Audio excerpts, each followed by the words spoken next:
কালো ভুনা এবং মেজবান বাড়ির মাংসের মতো মেজবান বাড়ির চাউনার ডালটাও কিন্তু অনেক মজাদার। যারা চট্টগ্রামে তারা তো জানেনই, কিন্তু যারা চট্টগ্রামের না তাদের জন্য আজকে নিয়ে এসেছি এই রেসিপিটা। আসসালামু আলাইকুম সবাইকে, দিলুমনাস ব্লগ থেকে স্বাগত। আমি নিয়ে নিচ্ছি কিছু হাড়, একটু মাংস লাগানো হাড়ই ব্যবহার করছি। আপনারাও হাড়যুক্ত মাংস ব্যবহার করলে রান্নাটা খুব সুস্বাদু হবে। আমি এখানে আগে থেকে আদা, এলাচ, দারচিনি বড় করে কাটা, অর্ধেক পেঁয়াজ, বড় এলাচ, লং, ছোট এক টুকরো জায়ফল, ছোট এক টুকরো জায়ত্রী, একটা তেজপাতা নিয়ে নিয়েছি। আমি একটু ভিন্ন প্রসেসে রান্না করছি, কিন্তু মশলাটা ঠিক রাখছি। প্রেসার কুকারে মাংস, গরম মশলাটা 2 চামচ, আদা বাটা 2 চামচ, রসুন বাটা, একদম সামান্য তেল আর সামান্য হলুদ দিয়ে দিচ্ছি, আর দিয়ে দিচ্ছি সাথে 3 কাপ পানি। চুলায় তুলে দিলাম সিদ্ধ হওয়ার জন্য। এই রান্নাটা যখন মেজবান বাড়িতে করা হয় তখন ওরা মাংসটা রান্না করে তার মধ্যে চনার ডাল দিয়ে সিদ্ধ করে দেন, তারপর দিয়ে দেয় ওরা লাউটা। আমি বাসায় করছি বলে প্রেসার কুকারে মাংসটা আগে সিদ্ধ করে নিচ্ছি। মাংস সিদ্ধ হওয়ার সময় কিন্তু সাথে একটু লবণও দিয়ে দিয়েছি। এখন লাউটাকে একটু বড় বড় টুকরো করে কেটে নিব।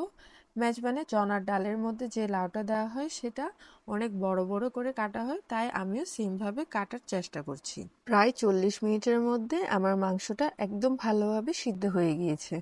যেহেতু এটা একটু হাড়যুক্ত মাংস, তাই সিদ্ধ হতে একটু সময় নিয়েছে। এখন আমি সিদ্ধ করা এই মাংসের মধ্যে দিয়ে দিচ্ছি কিছু গোলমরিচ, কাঁচামরিচ, টমেটো।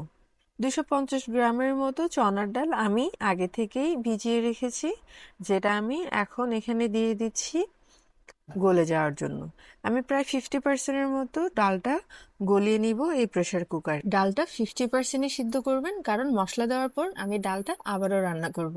ডাল আমার সিদ্ধ হয়ে গিয়েছে, এখন লাউটা সিদ্ধ হওয়ার জন্য এখানে দিয়ে দিচ্ছি। লাউটাও আমরা 50%-এর মতো সিদ্ধ করব। যখন আবার মশলাটা পুরো মিশ্রণটির সাথে অ্যাড করব তখন যেন লাউটার মধ্যেও মশলার স্বাদটা যেতে পারে।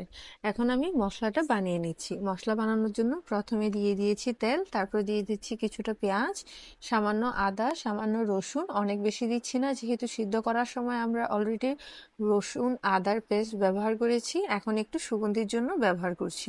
তারপরে দিয়ে দিলাম টমেটো, তারপর দিয়ে দিচ্ছি 1 চা চামচ জিরা, 1 চা চামচ ধনে গুঁড়া, 1 চা চামচ লাল মরিচের গুঁড়া।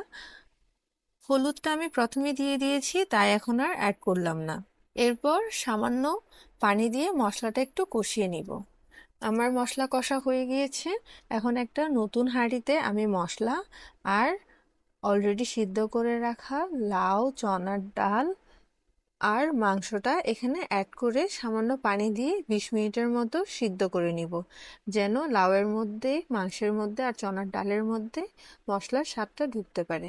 আমার 20 মিনিট হয়ে গিয়েছে, এখন আমি ধনেপাতা দিয়ে নামিয়ে নিচ্ছি।